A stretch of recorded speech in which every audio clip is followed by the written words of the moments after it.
বিপক্ষ পাল্লাদারকে একটা প্রশ্ন রেখে যেতে চাই। কি সেই প্রশ্নটি হচ্ছে, এমন কোন কাজ যেটা শুধু ভাবি পারে, ননদিনীরা পারে না?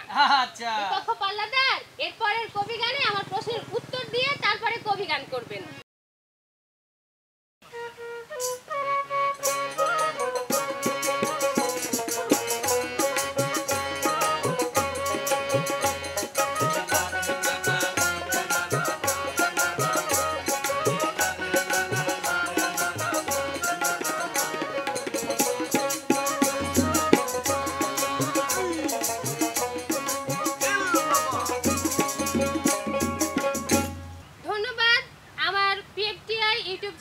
সকল দর্শক শ্রোতাকে, তারা কবি গান প্রতিনিয়ত দেখে যায়, আমরাও চেষ্টা করি সুন্দর সুন্দর কবি গান উপহার দেওয়ার। আবারও ধন্যবাদ জানাই আমার বিপক্ষ পাল্লাদারকে, যিনি ননদের চরিত্রে কবি গান করে গেছেন। তিনি অনেক কথাই বলেছেন, তার সঠিক সব কথার উত্তর আমি দিব, তবে এই ননদিনীকে নিয়ে একটা গান বলতে চাই।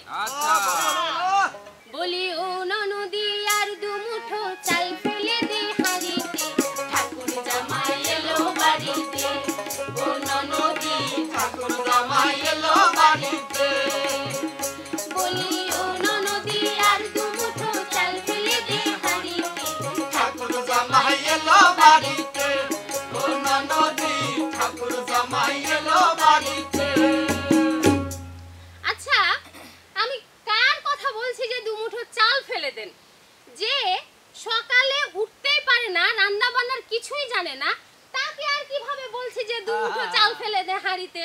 আমিও কেমন জানি বেকুবের মতো কথা বলছি। যাই হোক, আমার পাল্লাদার ভাবিকে নিয়ে অনেক কথা বলে গেছেন, তা আমারও দুটো কথা না বললে নাই। তবে আমার পাল্লাদার একটা প্রশ্ন করেছেন, সেই প্রশ্নের আমি সঠিক উত্তর দিব, তবে ননদিনীকে কিছু কথা বলে যেতে চাই তার আগে। তবে বলে যাই গো বলে যাই, হায় হায় মরে মরে বলে যাই গো বলে যাই, ননদিনীর গুণের কথা বলে যাই বলে যাই, ননদিনীর গুণের কথা বলে যাই বলে যাই। যার জন্য সব হারাইলাম সে রাখলো না মনে, কার জন্য এত ব্যথা সইলাম জীবনে, সকাল হইলে নাস্তা পানি জোগাড় করি তো, আজ পর্যন্ত জানি না তো কখন হয় যে ভোর। আচ্ছা ননদিনী, তুমি যে বলে গেছো কবি গানে যে সব বাড়ির যত কাজ কর্ম রান্না বান্না আছে সবই তুমি করেছো, আচ্ছা আজ পর্যন্ত বলতে পারবা যে ভোর কয়টায় হয়, সকাল কয়টায় হয়, সূর্য কয়টার দিকে উঠে, আর সকালবেলা উঠে বাড়ির যে সমস্ত কাজ কাম আছে কোনোদিন তুমি ঝাঁটাটা হাতে নিয়ে দেখেছো? তোমাকে সেই কাজ কখনোই আমি করতে দিইনি। যবে থেকে বিয়ে হয়ে শ্বশুর বাড়িতে এসেছি তবে থেকে তোমাকে কোনো কষ্ট পেতে দিইনি। ঝাড় ঝাঁটা, থালি বাসন মাজা, রান্না বান্না করা, সকল কাজ আমি নিজে হাতে একাই সামলিয়ে গেছি।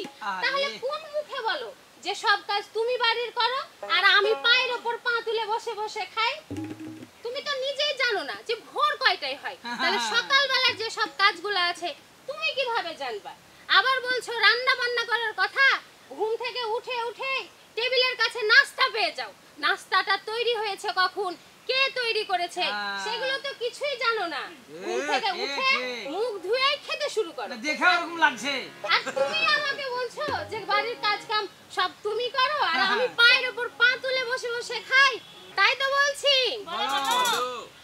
সকাল হলে নাস্তা পানি জোগাড় করি তো, আজ পর্যন্ত জানি না তো কখন হয় যে ভোর, যার সুখের আশায় সকল দুঃখ কষ্ট ভুলে নিজের সুখ বিসর্জন দিয়েছি যে নদীর জলে, আশীর্বাদ করি তুই দুধে ভাতে খাবি, সারা জীবন দুঃখে করি বইবে ভাই আর ভাবি। এই ননদিনীকে কোনোদিন কোনো দুঃখ কষ্ট কিছুই বুঝতে দিনি, নিজের হাজার কষ্ট হয়েছে তবুও তাকে সুখে রেখেছি, তার খাওয়া পড়া, তার লেখাপড়ার কোনো কিছু অভাব রাখিনি, নিজের সামর্থ্য অনুযায়ী, আমার স্বামীর সামর্থ্য অনুযায়ী তাকে দেওয়ার চেষ্টা করেছি। নিজে একটা শাড়ি কাপড় না কিনে তাকে জামা কাপড় নিয়ে দিয়েছি, যে সে কলেজে যায়, পড়াশোনা করে, 5টা বন্ধু বান্ধবের সাথে উঠে, একটা ভালো পরিবেশ প্রয়োজন, তাকে সেই পরিবেশটা দিয়েছি।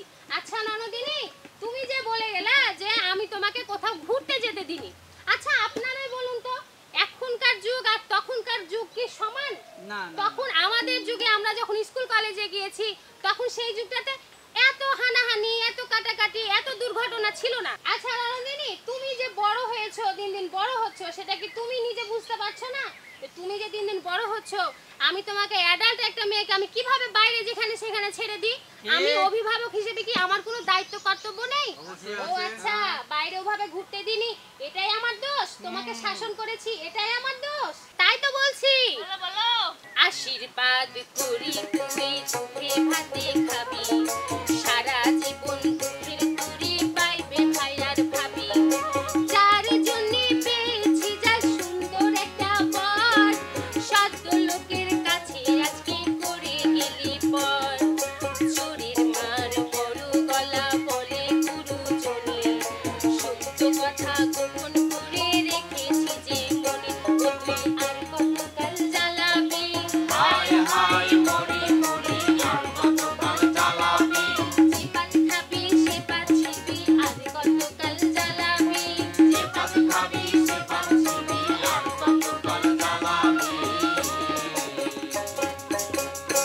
আপনাদের একটা কথা না বললেই নয়, কি? ও তার, এই যে আমার ননদিনী, তার এমনও কিছু গোপন কথা আছে যা এখন পর্যন্ত আমি এই মনের মধ্যে চেপে রেখেছি, কাউকে একটু জানতে দিইনি। তাই তো ভাবি। তারপরেও আজ এই সদ্য লোকের কাছে এইভাবে পর করে গেল, আমার নামে নিন্দা করে গেল। যাই হোক, তবুও সব শেষে বলবো, সে ভালো থাক, ভালো একটা সংসার পেয়েছে, ভালো একটা বর পেয়েছে, সে ভালো থাক, দুধে ভাতে খাক, এই তাকে দোয়া করি বা আশীর্বাদ করি। তবে আমার ননদিনীর না, তবে আমার ননদিনী আমাকে একটা প্রশ্ন রেখে গিয়েছিলেন। আচ্ছা। সে প্রশ্নের উত্তরটি না দিলেই নয়। না।